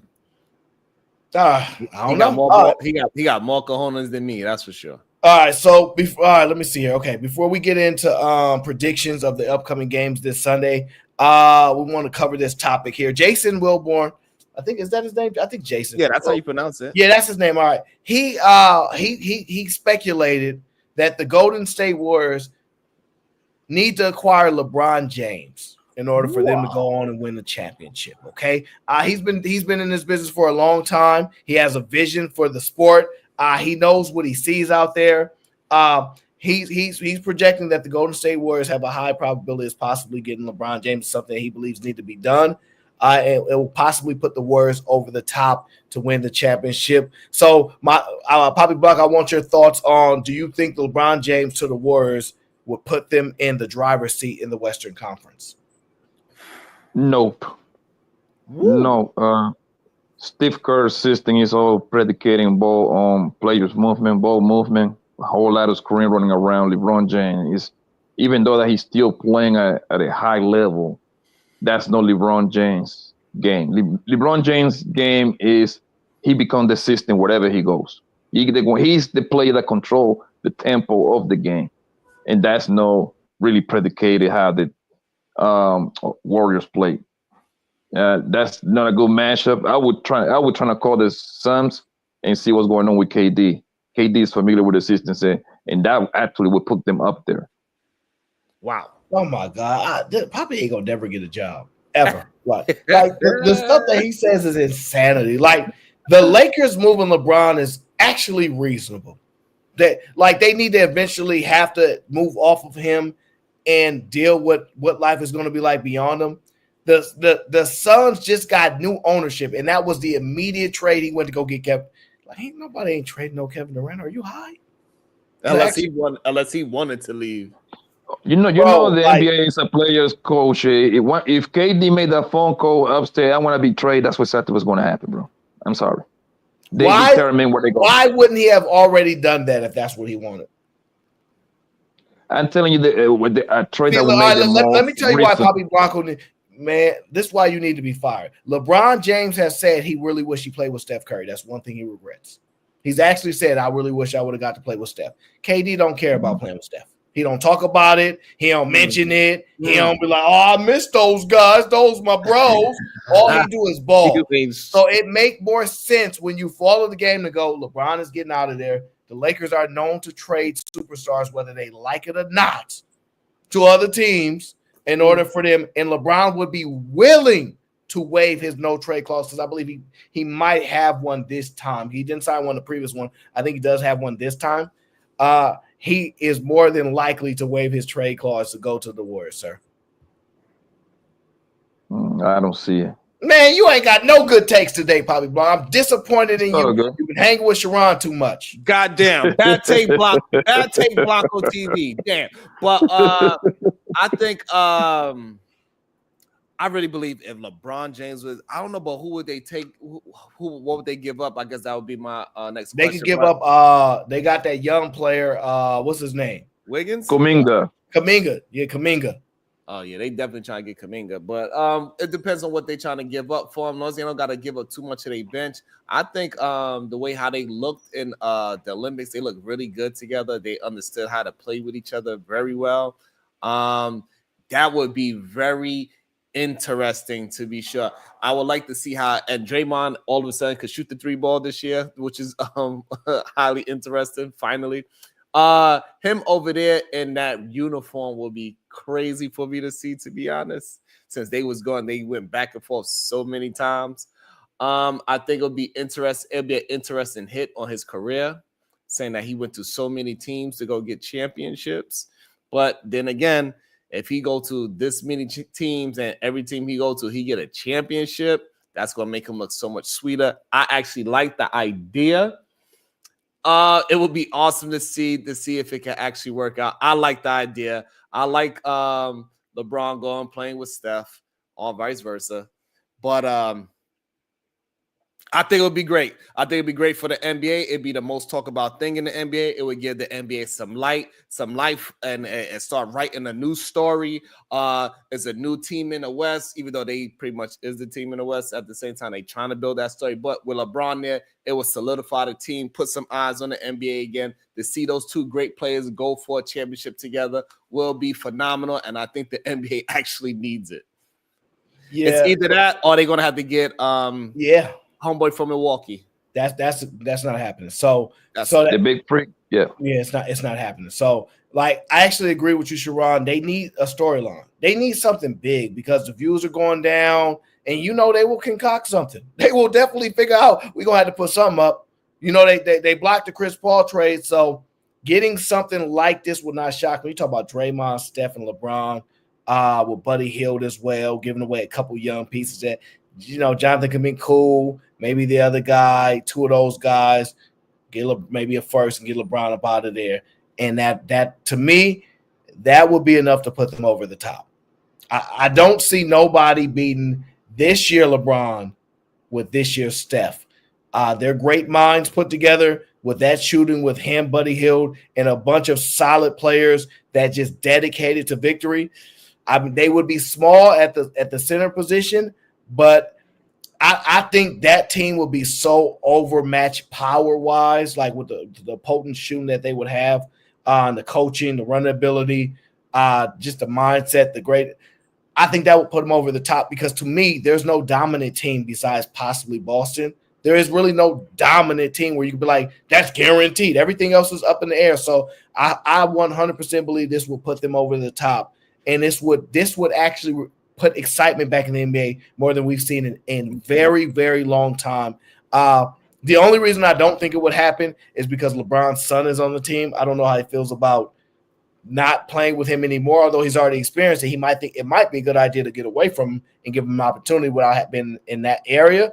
But also, you have to understand the relocation is not necessarily that bad, but it's also his relationship with Anthony Davis. I think it would be hard for him to be like, yo, Anna, I got to leave you, bro. Got to let you do this on your own because he's the reason that Anthony, you know what I mean? They got a real close relationship. Anthony Davis' game is really matured. He got married and everything. People don't know that whole set. Like he really did settle and his game is strong. Like, so I think those two factors of how close he is with Anthony Davis. Anthony Davis is not a selfish person. He would probably be like, go ahead, bro. Go ahead and get it out the way. Yeah. I think that's probably the two biggest reasons why I can't see this happening. But if it was, it would put the Warriors over the top.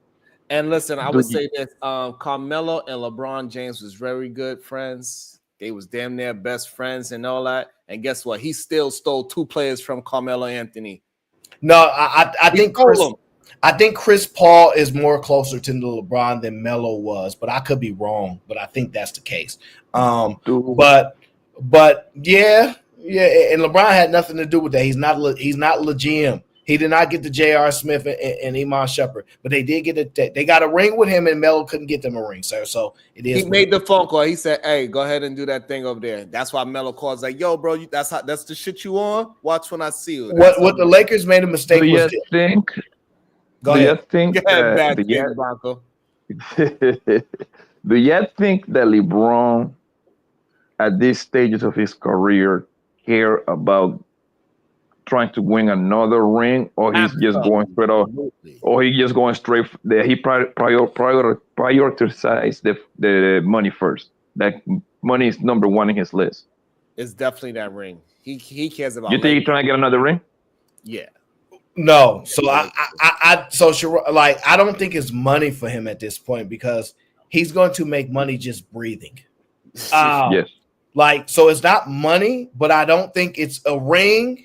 But I think it's whatever the opportunity gives, man. If he's like, yo, my opportunity is not a ring right now. All right, let's play really, really well. Get my businesses going. Get my sons in the light. Start building around and getting stuff going. But if he get put in a situation where he's going by what is the possibility, what this team actually can do.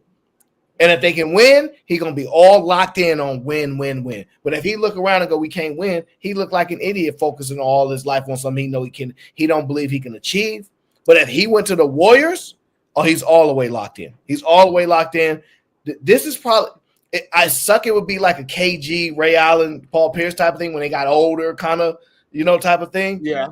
But it would be so amazing to see that happen. We've never seen nothing like that. Yo, Aaron, also, I think Golden State would be like the new best franchise in the NBA as well. They would have to say this probably got to be franchise. You stole KD. You got Steph, Clay, and then you get LeBron. What about a better storyline? LeBron leading going to Madison Square Garden, to the New York Knicks. Everybody will love that. I hate you, Knickerbockers. I can't stand y'all. Y'all been fiending bad to get out of the losing atmosphere that y'all willing to do anything. Y'all went for an unproven player in Dallas. Hear me out. Jalen Brunson. Hear me out. Tried anything. Before you start, y'all tried Phil Jackson. Y'all will try anything to get out of this puddle that y'all in of losers. Hear me out, Aaron, before you go crazy, man. You West Coast bastard. Listen, LeBron got a ring in the West Coast with the Lakers. That's a historic franchise, right? Mm-hmm. History all over the place, right? He got rings with the Miami Heat. That's a pretty good, strong franchise. I don't know what to say about his story, but it's top franchise, right? Go, right? Go. Yeah, we get it. Cleveland, that man brought a ring there. Wow. The only ring the fella 50, this is right? 50, 60 year, right? He got a ring. He got a ring there coming from the down 3-1, all that good stuff, right? Mm-hmm. It's spectacular. What about ending his career on the New York Knicks uniform, Sam? And you said it yourself. The only thing that is like a real for sure contender is the Celtics. The Celtics, right? You go back to the East, a conference that LeBron has literally toyed with for his entire career. Remember when LeBron James came out of the East for 10 years in a row? That's pretty mad. You see what I'm saying? He go back home to the East, New York Knicks, Madison Square Garden. God damn, bro. That's a hell of a career right there, fam. That's a hell of a career right there. You on mute, Jerome. I'm with you on that dream, Aaron, Blanco. I'm with you, but that's just definitely wish us on. I would love for that to happen. I would love to see that magic, especially we don't want to have to give up too many pieces. I think that's the really thing. But if that is a legit trade out there and they listening to that would be the best storyline, is to go to the Golden State Warriors. Absolutely. Them two together, going for one last hurrah together, because who knows, they might have 2 years each, maybe 3. Depends how, things go. So everybody would be expecting them to at least make it to the finals and make a deep run this year. But next year, they expect them to win. They're like, hey, it depends on how they look together. Say, hey, y'all almost got it. Y'all almost clicked all the way. Next year, y'all got to do it. It's going to be a lot of pressure on the next year. This year, it's going to be just hopeful that they just see spectacular basketball. And it would be great to see, to be honest.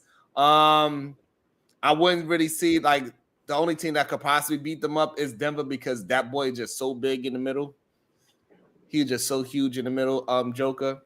That'd be the only problem I have. But them going against Boston would be absolutely beautiful to see, because that actually matches up pretty well. Jason Tatum is like maybe they're going to try to make him the new face of the NBA, possibly, even though Jaylen Brown's playing hell of a basketball right now. Yes, he is. But I think they want I think the NBA is also dropping the ball on pushing Ja Morant, Anthony Edwards, LaMelo. Anthony Edwards. They pushing Anthony, but I don't think it's going to work with him in Minnesota playing next to Randall. They need to be pushing LaMelo and Ja Morant. The only problem with Ja Morant, he talking about he don't want to dunk no more. That might not be too good for fans. That's what you're known for. They want to come and see you do some high flying shit. They don't want to see you doing layup shit. So LeBron to Golden State would be the best thing for the NBA right now, and the NBA needs something, and they need something big.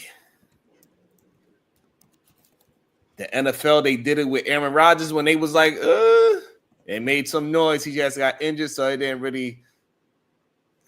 Luckily, they had some good football games to back them up this year. I mean, like, it been some good games this year.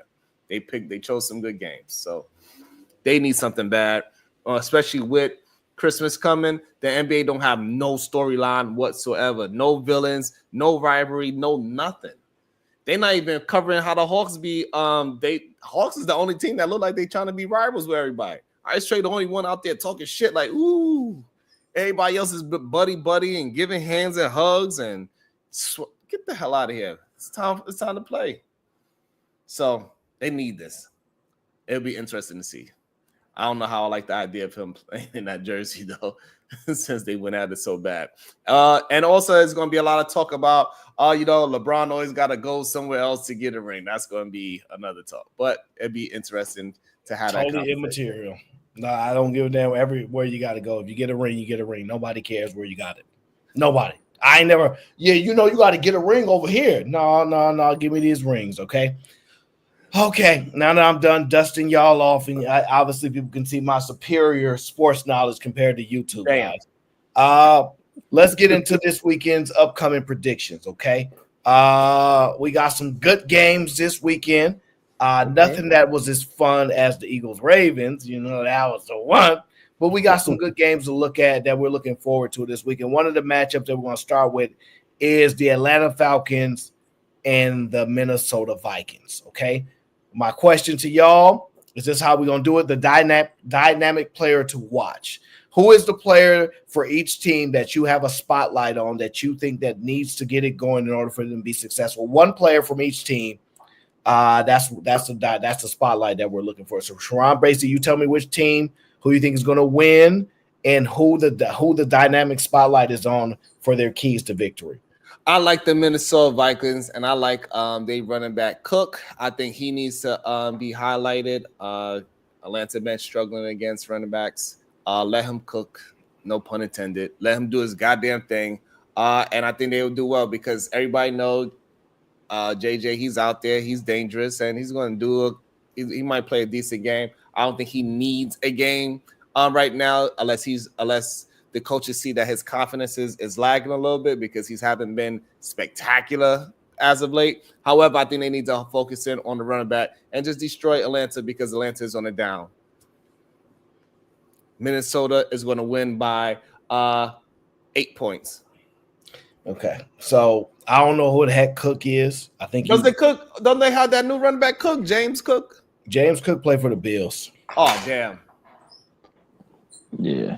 You're confusing him with Cook that used to. No, he's talking about Dalvin Cook. I'm not talking about Dalvin Cook that went to. You don't know football. You don't know football. We know you don't.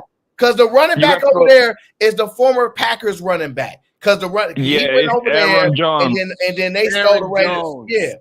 Yeah. See, Cook, you're confusing him with Cook that from Florida State, my nigga. He been gone. Look, that's the only Cook that was ever over there. Thank you very much.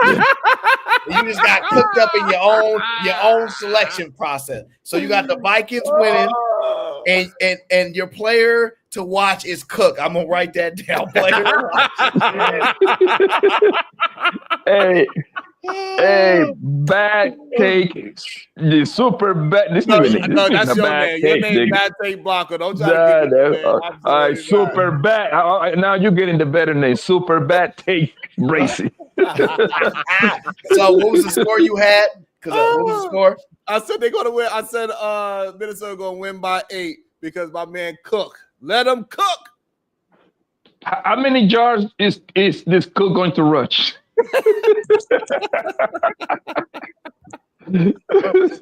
Oh snap, that was crazy. Yeah. All right, Blanco, keys to victory. Who are the players to watch? Vikings, Falcons. Now Sharon only picked one player, so you only have to pick one player. One player is good to key to victory because I don't want you saying no Cook or nothing like that. We can't. Okay, I got the Vikings winning. Say 28-20. That would be the score. Mm-hmm. It's supposed to be like a revenge game for Cousins coming back home pretty much in a way. I think he might go off, but it's not going to be enough. Give me Justin Jefferson. That would be the player to watch. Possibly the best wide receiver in the league right now. That's a lie, but no, yes, he is good. Is Jamar Chase this year? Definitely Jamar Chase this year. Yeah, he having a monster year. Yeah, with a losing team too. That sucks. Yeah, and they like top 5 in third down conversions team too. The Bengals. Their defense sucks. That's the problem over there. Which is crazy. Oh man, this is a tough game, right? Because these are their nail biters where you're like, hey, this is catch you off guard week. Man, I'm going to say this game is going to come down to the quarterbacks.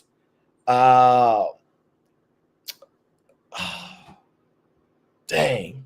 It's going to come down to quarterbacks. I think it's going to be a lot of passing.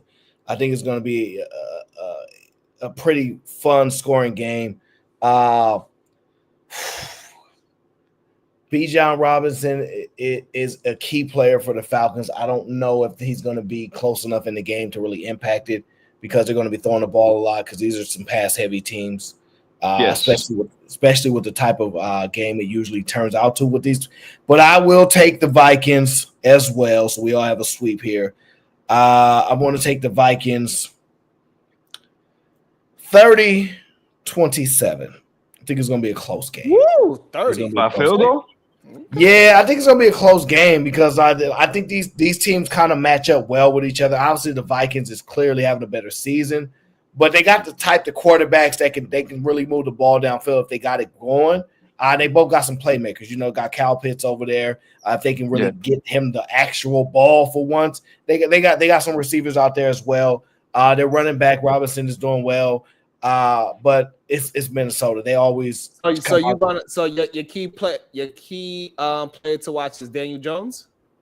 I didn't hear that part. No, absolutely not. That would be Sam Darnold. He's going to be the key maker. Yeah. No. That Daniel Jones lives only in our memories. That's the only place he got to play there, sir. Outside of that, nobody heard of Jones. Does Sam Darnold qualify to be like the comeback player of the year? Do he qualify? I don't know, man. Maybe if he do it again next year, I say yes. If he do it again next year, if he can stay consistent next year as well and be solid, then I guess we'll start talking about him again. Yeah, but they drafted a quarterback in the first round, so Sam Darnold is pretty much yes. Oh, all right. Let's get to one of the other games. We will leave some of them out. We're not gonna watch every single game. There's no way possible. The rematch: Browns and Steelers. Okay, the rematch. The Browns and Steelers. Come on. Last time they played, the Browns won in an upsetting fashion. The Steelers get an opportunity at the revenge game. The Steelers will be the home team. I believe they're at home. So my question is, who do you got winning that game? Browns and Steelers, the rematch of this year. The Steelers, they're gonna make a point with them, and they are going to win by 7 points. The score is going to be 21-14. Pittsburgh Steelers. The coach Tomlin, he's going to do a much better job this time, and I think the key person to hone in on, it got to be my guy Russell Wilson. He got to show up like he did last week. So I think it's going to be a lot of pressure on him to see that he could be consistent. And I need him to be consistent and play that lights out. I'm going to gunsling this out. We are going to score. Matter of fact, I'm going to give an extra 20. No, we're going to do 28. Steelers are going to get 28. And the Browns, they're going to lose by 10. 28-18. Let's go Steelers. Papi Blanco. It should be the Steelers. It's going to be in Pittsburgh, if I'm not mistaken, because they lost to the Browns like 2 weeks ago. Last week, It was like 2 weeks ago at least, right? That happened to be in Cleveland. That was a Thursday night game. That's how I remember. Russell is going to cook. They should be able to score good. I say, give me 20. They're going to reach around the 26 area. I don't see the Brown going past 17. 17, 26 Pittsburgh, bro. And Russell having a good, strong game. He better. 220 yards, 2 touchdowns, no interception. He don't got no choice. To be honest, Russell, he don't got no choice but to keep it up, because if he's not consistent, people are going to be looking at them like this is the chink in the armor. Russell Wilson's the chink in the armor. If he cannot consistently put points on the board and do something reminiscent of what he did last week with 400 yards, you don't have to look that sharp. Maybe you don't got to score as many points, and damn sure don't got to get that many yards, but you got to look as sharp as you did that game. That excited. your team got to be that excited for you. You got to be able to get them running and moving and screaming and yelling how you did. I need Tomlin to do like what he did last week. He need to be talking to that defense like he did. He told that young man prior to the game, hey, I need you to go get me a sack today. You going against, oh man, I forgot the dude that he was playing against on the edge. I forgot his goddamn name right now. I forget his name, but he said, "Hey, listen, you going against homeboy? He's going to be a tough, and we need a strip sack from you this game." And he Myles Garrett, to my last week's game, and he said, "I need you to get a strip sack. You are playing against this guy on the line. You need to get around him. You need to get that sack." And he got it done. So I need Tomlin to give that great motivational speech. Yeah, blah blah blah blah blah blah. It's embarrassing. You didn't say that last time they played the Browns. You was wrong on that again. But you're right about Mike Tomlin. Okay, Mike Tomlin is not likely to lose to the Browns 2 times in one season. He ain't even ever had a losing season. So the odds of him losing to the same team twice is likely not to occur. He's going to have a losing season eventually. Like, come on now. Like, we both know that. We just don't know when. I'm going to take the Steelers to win 20. I don't really think their offense is going to move very much, man. The 24. Browns is not a team you can depend on, and they need to make it a shootout in order for it to be compelling. So I'm going to take the Steelers 23-21 over the Browns. And the key people to watch are the defense, okay? I'm focused on the Pittsburgh Steelers defense and TJ Watt, okay? Watt is the key to victory for me. I'll be looking for to see if he can get 2 sacks or more, really get some disruption there and a lot of pressure because I expect not that young kid on the other side. They both the same age, I think, right around. But no, because he by himself. If we were talking about just one player could carry the whole team, I would be like, yeah, Myles Garrett is a monster. But he got a whole supporting defense there to have back. Hey, Kyla, how you doing? So I'm gonna take, I'm gonna take those dang Steelers 23-21. Defense, I'm looking at TJ Watt, and I'm looking for that defense to play well. I won't be shocked if the defense can hold them under 18, which would be a really, really good showing as they have been struggling a little bit lately after we all deemed them to be one of the best defenses in the league. All right. Let me see who else we got coming up this week. Of course, we got the Eagles and Panthers because Eagles and Panthers, they got that $3.1 million bet. So, so what was your score on that one? Because you had the Panthers, Mr. Bracy. What was your score on that one? Come on, flip flop. So I'm gonna go with Chuba Hubbard. We're gonna be watching him. We're gonna showcase him. He got the speed and he got agility on the field. He's been phenomenal. He's a good instrument to use. So I'm going with flip flop Bracy. We need a score, flip flop Bracy. So that's gonna be my play. Chuba Hubbard. I think he's a great offensive weapon. So that's what we're going with. And the score is going to be because we always go against Philadelphia Eagles. So what is going to happen is that it's going to be a strange game. They're going to get a bunch of turnovers. I am going to go with the score of 19. I'm going to go 20-19 Carolina. And who was the key to victory? Chuba Hubbard. Chuba. Okay. All right. Bobby Blanco. Please support your New York friend. Bracy Blanco. Let's go. You picked the Panthers to beat the Eagles. That's what you just did. And get that $3.1 million.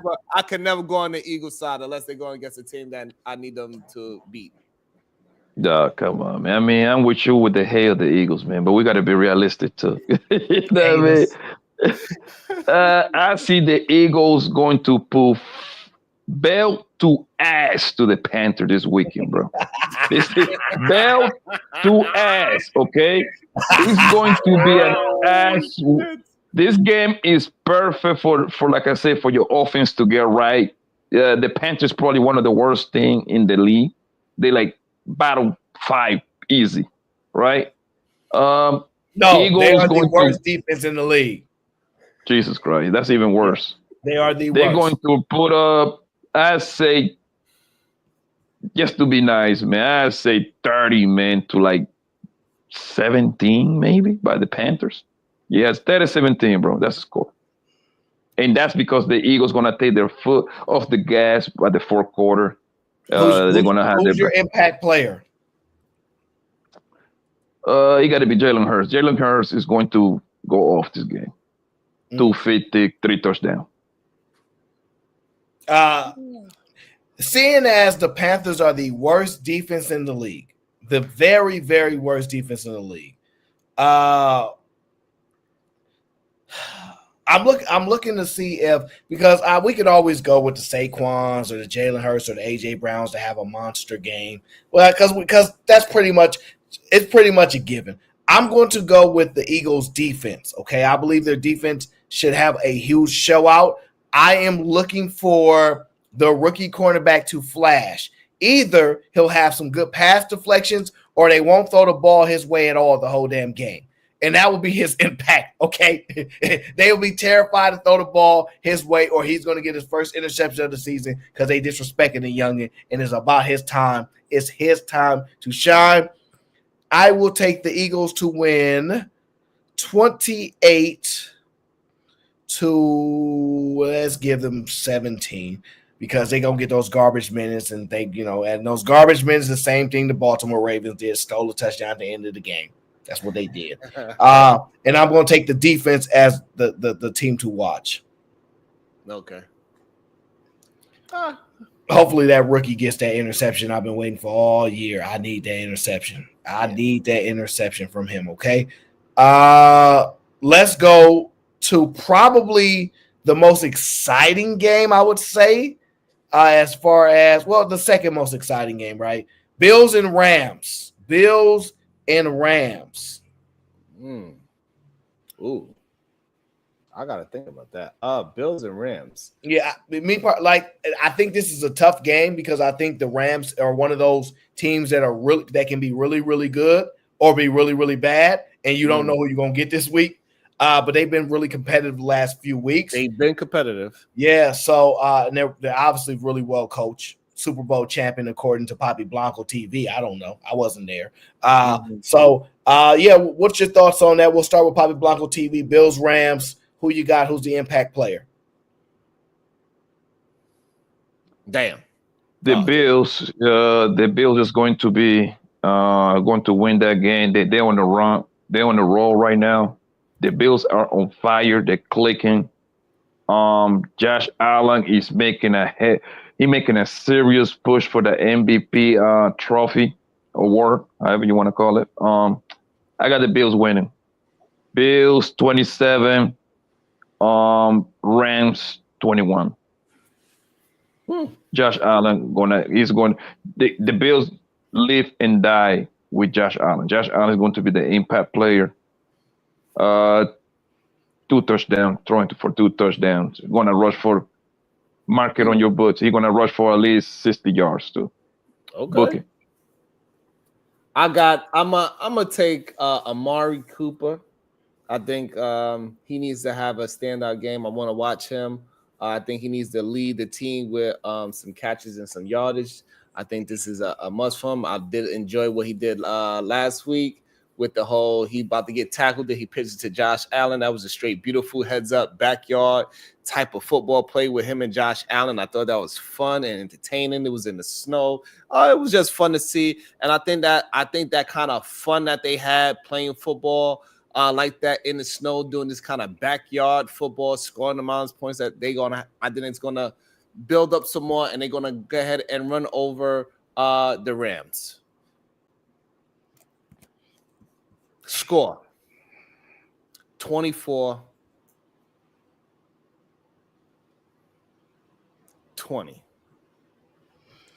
This is a tough. Yeah, I heard you. This is a tough one because I feel like the Rams I believe the Rams might can sneak one on them. They're at home. I think they're at home. I think they might can sneak one on them. But this is obviously a team that they're going up against the Bills. So how many times have the Bills lost this year? Twice? Yeah, yes. Look, Orcus like Aaron's taking notes. Yes. You are correct. I take notes and I pay attention to what we do. I'm very serious about the work that I do in every atmosphere of my life, whether professionally in anything I do.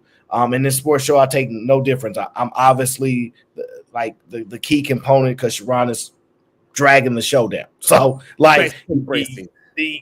so I have to remember. He ain't gonna remember nothing he said. He making up names on players that ain't on teams. He don't even know if this player playing for that team. He 2-3 years behind. So yes, I have to write this stuff down because sometimes Grandpa forgets. Okay, so I think I'm gonna go with upset alert. I think this is a time where the Rams might steal it. I don't feel really great about this, but I believe there's going to be a steal somewhere, and that's what makes the NFL the NFL. I'm going to take the Rams. I'm going to go out on a limb and take the Rams. Okay. 24-21. Okay, so you like the 24 points as well. Okay. Yeah, because I think they're the type of team to score 2 or 3 touchdowns and a field goal. Like these teams fit that. And I think their key to victory will be the wide receivers for the Rams versus the DBs for the Bills. Ooh. Okay. So your key component is going to be the Bills defense and see how bad they take against. So specifically the defensive backs versus the receivers specifically. So I'm not even looking at the running backs or the linebackers. I'm specifically looking at can the Rams wide receivers win their matchups against the defensive backs for the Buffalo Bills. So that's how I'm keying that. Yeah, I'm different. Yeah, I'm different. Everybody know that. That's why that's why you Aaron on fall. You different, and that's why you keep on losing. Like it's not my fault. Hey.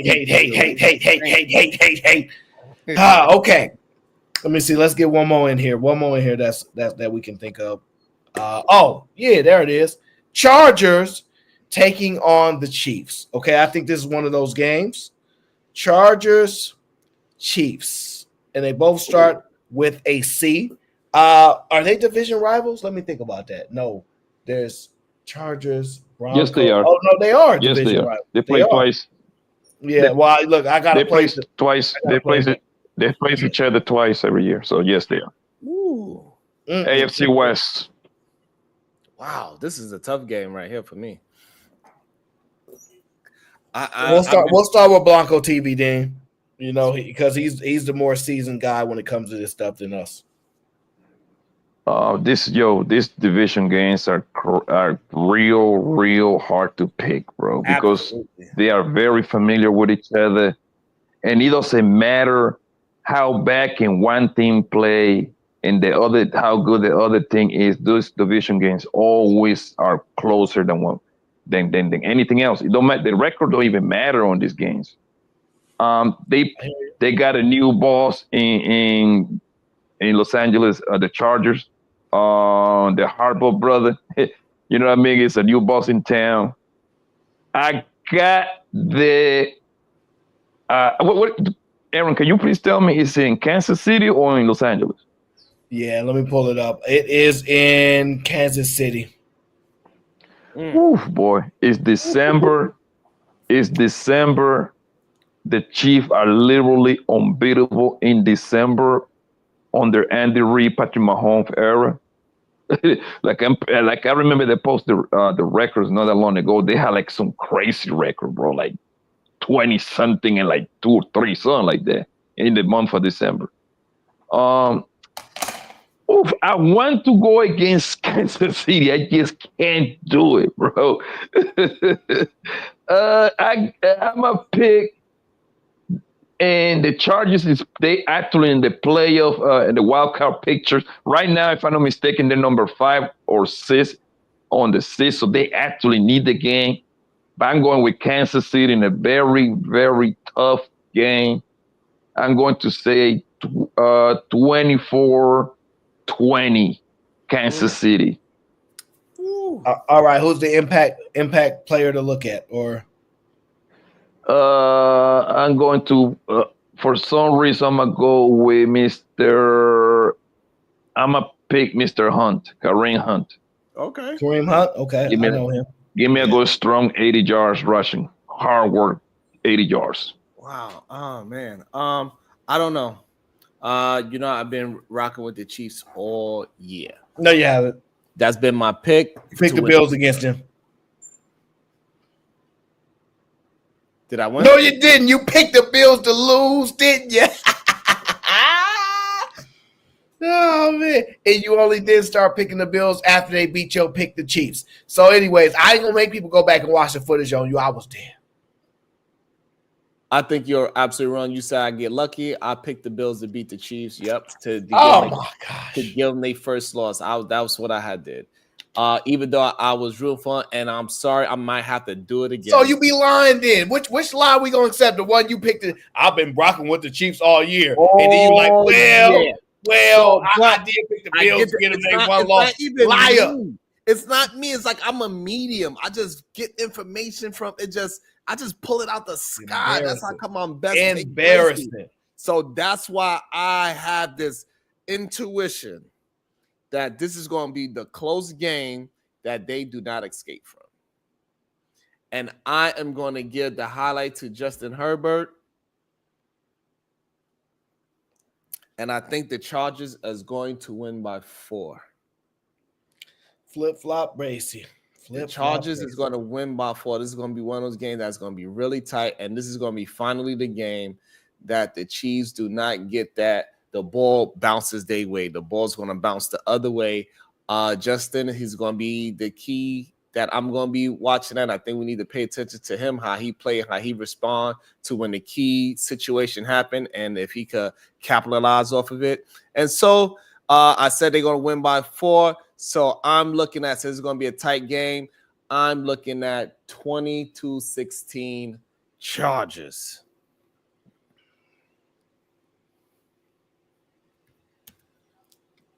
The Chargers defense is really good. However, the Chargers have a losing record against winning teams, and they have a winning record against losing teams. So if you suck, they beat you. If you're good, they lose. That's what their record looks like. Against all the teams that they actually, are supposed to beat, they beat. And to all the teams that they're supposed to lose to, they lose to. Let me give you the example so that way you know, okay? Chargers, they beat the Raiders 22-10. They beat the Panthers 26-3. They lost to the Steelers 20-10. They earlier lost to the Chiefs 17-10. The Chargers beat the Broncos 23-16. The Chargers then lost 15-17 to the Cardinals. The Chargers then went on to beat the Saints 26-8. The Chargers then went on to beat the Browns 27-10. The Chargers beat the Titans 27-17. The Chargers beat the Bengals 34-27. The Chargers lost to the Ravens 30-23. The Chargers beat the Falcons 17-13. That's what we have. So they beat the bad teams and they lose to the good teams. That's how it looks for them.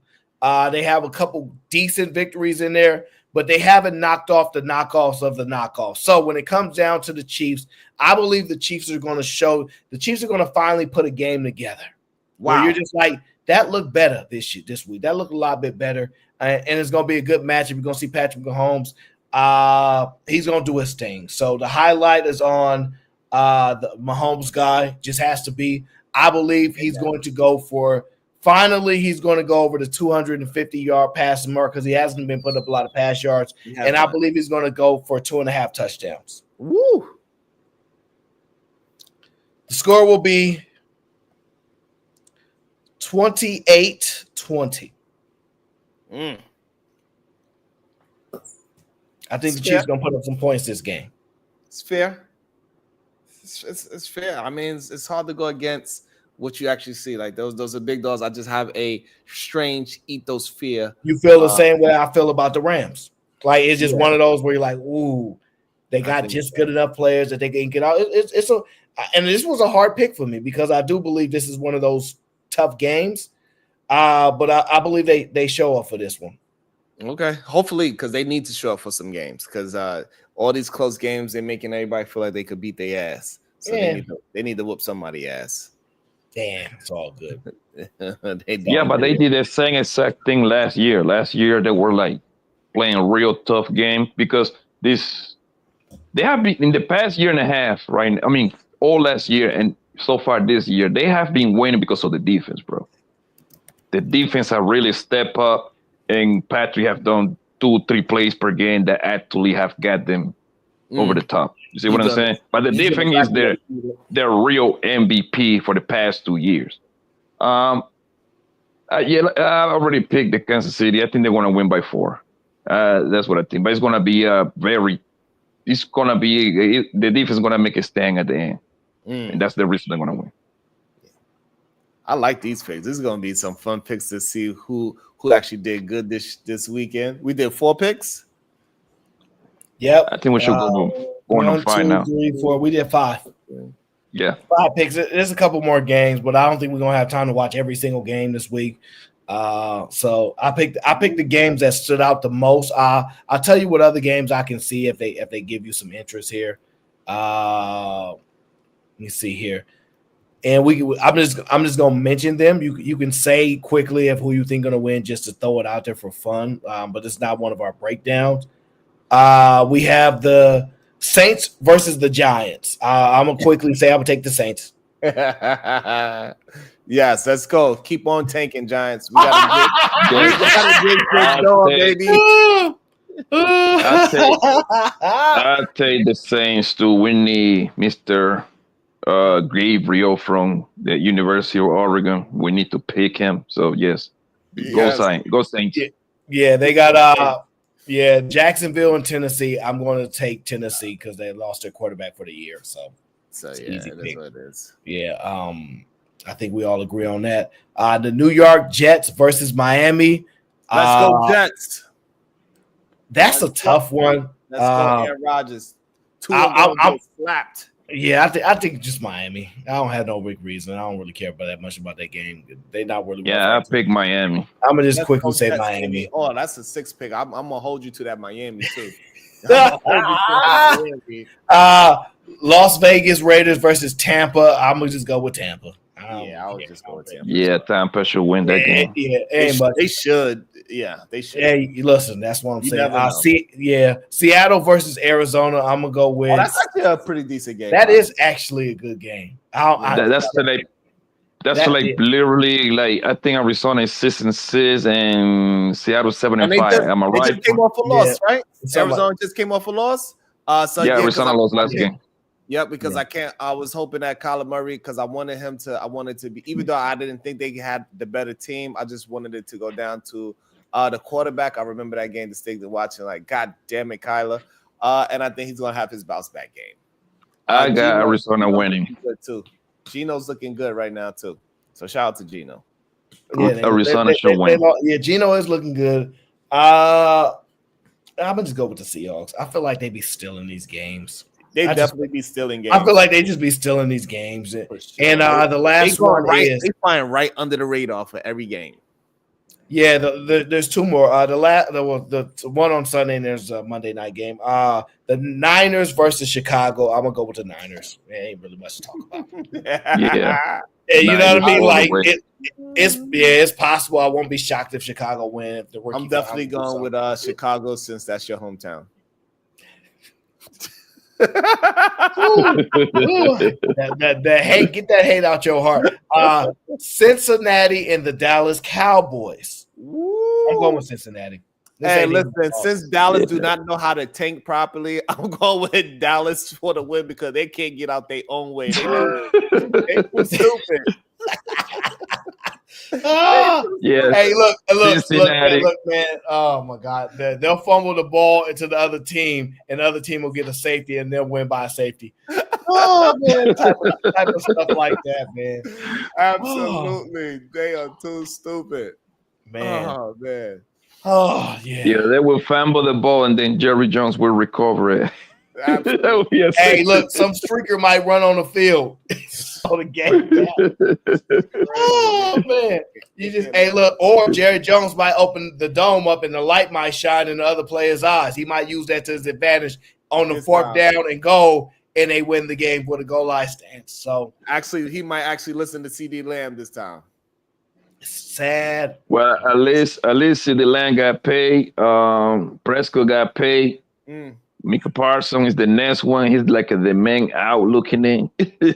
I don't think he's gonna get paid. He's getting paid. I'm gonna just tell you that now. He is. No, he is. The question is by who? The Cowboys. They're gonna pay him. The Cowboys gonna resign? He don't want to leave, and a lot of times you gotta understand if it ain't a Super Bowl champ team that you're going to, most people want to play for the Cowboys. I'm not gonna lie. A lot of people want to play. You are right, and then the no income tax state thing plays a big part on the niggas signing with the Dallas Cowboys. I forgot to mention that. Yeah, they get to keep a lot of their money, but hey, look, they still got taxes out there. They just strategically hide them. It just ain't in the income area. So that's what it is. In the property tax, that's what they tax you. I think Bobby Blanco TV. You live in Miami, right? No, I'm in Phoenix, Arizona now. Oh, you in Arizona now? Okay, so yes, do y'all got state income tax out there? Yes. Yeah. Florida, Texas, and I think it's a third state. It's in Nevada. Florida, Texas, Vegas, Nevada. I should say Nevada. Yeah. Well, nobody goes anywhere but Vegas anyway. Why would you want to go to anywhere else in Nevada? But anyway, and that's they don't have property tax neither in Nevada. So Sharon, what you trying to do? Hey, I thought about it. I'm gonna do it for the crew. I got you, man. I'm gonna just take one for the team. I thought about it. Shannon Sharp moved to Las Vegas. No, Shannon Sharp live in LA. No, I could have swear he in Las Vegas now. I think he moved. Nah, he live in LA. Swear he moved. Okay. Hell no. Let me look it up. There's no way Shannon Sharp. I could have swear he moved, bro, because he be talking to Las Vegas. It's gonna be I could have swear he be talking about a whole lot of Las Vegas. A lot, like every time I hear him. No, he did not move to Vegas. They absolutely denied that. Okay, but he definitely lives. He lives in LA because they be talking about that because that's when Skip used to talk about he lived amongst the stars and all that because maybe he got a little more money than Skip. I don't know if that's true or not, but maybe I don't know. But again, Skip got some chicken too. Skip still got a show? Huh? Skip still got a show? Skip got a show. He got his own show on the YouTube. Yeah, that show Undisputed is there. I started watching when Shannon Sharp left. It's OV. It's OV over there. So it's over with. Once Shannon left, it was over with. They tried to put a whole bunch of different people together. Yeah, Keyshawn Johnson. Who else? Michael Irvin was over there. It was over with. Just like Sherman got a DUI. You reached the conclusion of the hot seat. We thank you guys for tuning in. Everybody, I take care, man. What's today? Friday. So that's Friday, December 6th. Yeah, we see it one of these days. We don't know because we on the go. We might have to get John Madden the John Madden van or something. Until then.